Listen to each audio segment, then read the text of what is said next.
आश्वासनों की दुकानें, झूठी आश्वासनों की दुकानें अब नहीं चलेंगी, ये मैं कह रहा हूं। अगर उनको अपने वोट लेने होंगे तो इनको पहले परमानेंट पॉलिसी लागू करनी होगी। महीना पहले एक करंट लगने से एक की बाजू कट गई, पैसा तक नहीं उस बंदे के पास, डिपार्टमेंट ने एक पैसा तक नहीं दिया उसको। परमानेंट मुलाजिम का 350 कटता है, लेकिन एक छोटी सी चोट आती है तो इनका फंड तुरंत रिलीज होता है। ये है फर्क किसका, डेली वेजर और परमानेंट का। और डेली वेजर भी जो है कुछ चंद लोग हैं, मैं नाम नहीं लेना चाहता हूं उनका, वो भी इनके पास जाके चाय कप भी पीते हैं, अंदर से मीटिंगें भी करते हैं, लेकिन इनको ये नहीं पता कि तुम्हारे पीछे कितने हजार डेली वेजर जो है आज तबाह हो रहे हैं। कल हमारे ASHA workers, anganwadi workers, SPO, home guard जितने भी हमारे हैं नौजवान जो बेरोजगार है, उनको जो उम्मीद थी कि शायद कुछ हमारे लिए भी बहुत बड़ा अच्छा पैगाम लेके आए हैं और हमें कुछ अच्छी सी सौगात देके जाएंगे, जिससे हमारा लंबे समय से जो संघर्ष चलते आ रहा है। क्योंकि 2014 में भी जब प्रधानमंत्री यहाँ के सरकार रैली में आए थे तो उन्होंने खुद कहा था कि जम्मू कश्मीर का जो सबसे बड़ा मुद्दा है वो ऑल डेली वेजर्स को लेके है, जो कि 2014 में इलेक्शन का जब टाइम था कि इलेक्शन जीतने के बाद ये सबसे पहले हल होगा। वो 14 और आज 24, 10 साल हो चुके हैं, कोई मुद्दा हल नहीं हुआ। 11 रुपए, 10 रुपए, 5 रुपए यही बढ़ाने का कार्य किया, उसको अच्छे तरीके से अमेंडमेंट करने का कोई भी कार्य नहीं किया। जो उनकी पॉलिसी है उनको परमानेंट करने का कोई नहीं किया। Minimum wages act as per UT जो है यहाँ पे लागू नहीं किया गया। लेकिन मुझे बताइए, अगर आप हमारे उन लोगों को जो आपके वोटिंग टाइम, वोटिंग बूथ के बाहर लाइन में कतार में खड़े होंगे, अगर उनको आप अधिकार नहीं दिलाओगे, उनको उनका हक नहीं दिलाओगे, तो वो कैसे उस कतार में खड़े होंगे? कितनी बार वो धोखा खाएंगे? कितनी बार सरकारों का जो है आश्वासन आश्वासन आश्वासन, तारीख पे तारीख सुनते रहेंगे? ये चीज को लेके काफी उनके अंदर निराशा है। और मुझे खुद आशा वर्कर्स और कुछ डेली वेजर्स की कॉल्स आई कि देखिए, मैंने भी उनको कहा था कि हमारे प्रधानमंत्री आए हैं, कुछ ना कुछ देके जाएंगे, उनसे उम्मीदें हैं, आप देखिए क्या कहते हैं, उसके बाद जो है बात करेंगे। लेकिन मुझे भी 1-2 दिन पहले जो है डिटेन किया गया कि आप आइए, प्रधानमंत्री जी की रैली है और बेसिकली आप कुछ बयान ना दें, रैली ना करें या कुछ ऐसी चीज ना करें जिससे हमारी रैली के यहाँ प्रधानमंत्री का दौरा खराब होगा। अरे मैं क्यों करूंगा, मेरे देश के प्रधानमंत्री है, मेरे भारत के प्रधानमंत्री है। जितना इज्जतमान सम्मान सब दुनिया करती है उतना हम भी करते हैं, क्योंकि हमारे यहाँ पे संविधान सिखाया जाता है और संविधान में चलना सिखाया जाता है, डेमोक्रेसी दिखाई जाती है। लेकिन आप लोग अगर फॉलो नहीं करते, हमें तो फॉलो करना इस देश में रह के। अगर प्रधानमंत्री आ रहे हैं, हम क्यों उनके खिलाफ बोलेंगे?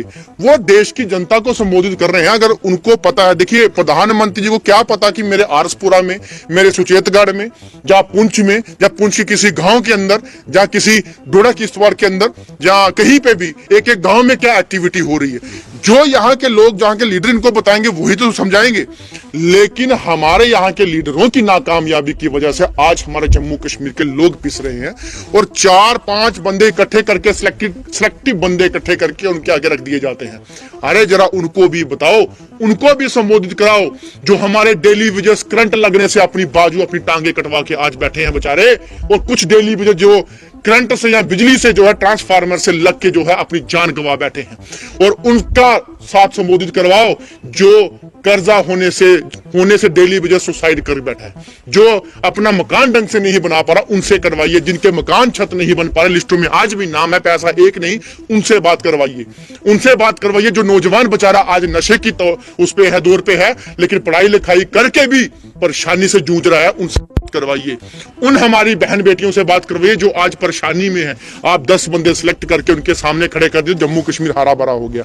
ये हरा भरा नहीं, जैसे किसी दलदल के ऊपर हरी घास है, नीचे दलदल है, वो आप जम्मू कश्मीर दिखा रहे हो, लेकिन अंदर की सच्चाई आप नहीं बताते हो और बड़ी बड़ी बातें करते हो। अरे और धर्म की राजनीति कब तक करते रहोगे? धर्म के नाम पे कब तक बांटते रहोगे? धर्म को क्यों राजनीति में लाते हो? ये किसने आपको सिखा दिया? मुझे बताइए। हमारे देवी देवताओं को आप जब धर्म में लाते हैं तो आपकी आत्मा क्यों नहीं कांपती? उनको साइड में रखिए, धर्म को ना बीच में लाइए। राजनीति जो है वो राजनीति कीजिए, उसको कूटनीति ना कीजिए। और मैं चाहता हूं कि हमारे जम्मू कश्मीर की पब्लिक की जो डिमांड है, जो उनकी परेशानियां हैं, जो उनकी मुश्किलातें हैं, उसको हल करने की बात कीजिए। बिना उनके मुश्किलातें हल करने के बाद आप उनके घरों में वोट मांगने चले जाओगे तो आपको वोट के नाम पे जो चोट मिलेगी वो आपको आने वाले इलेक्शन में पता चलेगा। जितना मर्जी आप रैलियां कर लो, जो मर्जी आप लोगों को लालची दे दो, लेकिन आश्वासनों की दुकानें जो है वो आपकी कि अब बंद होगी, अब नहीं खुलेगी, क्योंकि आश्वासन पे आश्वासन जो है वो बार बार नहीं चलते। जी देखा जाता है कि डेली वेजर्स के पास जो भाजपा के अध्यक्ष है रविंद्र रैना जी, वो भी गए उनके पास, कई बार आश्वासन भी दिया उनको कि हम आपकी जो है जल्द ही जो परेशानी है वो हल कर देंगे, लेकिन बार बार उनको आश्वासन मिलता है, कमेटियां बिठाई जाती हैं, लेकिन अभी तक जो उन्होंने कहा था कि कमेटी बिठाएंगे, लेकिन कमेटियों का भी अभी तक कुछ समाधान नहीं हुआ। उन्होंने क्या किया, उनके बारे में क्या नहीं किया? रविंद्र रैना बीजेपी के बीजेपी के हैं, प्रधानमंत्री भी बीजेपी के हैं, लेकिन प्रधानमंत्री पूरे देश के हैं, उसमें पार्टीबाजी ना हो तो अच्छी बात है। लेकिन इतने बड़ा देश का संगठन जो है, एशिया का नंबर 1 संगठन जो है बीजेपी, अगर इतना बड़ा कार्य कर रहा है, उसके अध्यक्ष अगर रविंद्र रैना जी हैं, तो रविंद्र रैना जी जो है लोगों के काम कम और वीडियो पे ज्यादा टीआरपी के लिए आते हैं। लोगों को काम के तरीके करके देने के लिए कम और वीडियो इनको ज्यादा उनको फेमस करनी होती है।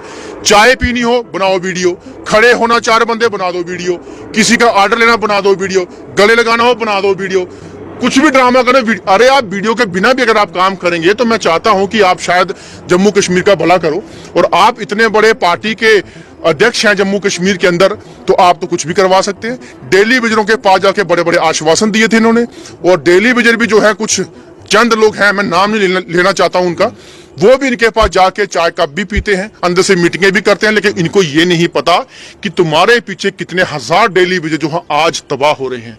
हम परसों एक स्टोरी करने गए थे आरसपुरा के अंदर, जिसमें 1 महीना पहले एक करंट लगने से एक की बाजू कट गई, पैसा तक नहीं उस बंदे के पास, डिपार्टमेंट ने एक पैसा तक नहीं दिया उसको। तो मुझे बताइए, काम आपके लिए करें, जान जोखिम में डाल के सर पे कफन बांध के काम आपके लिए वो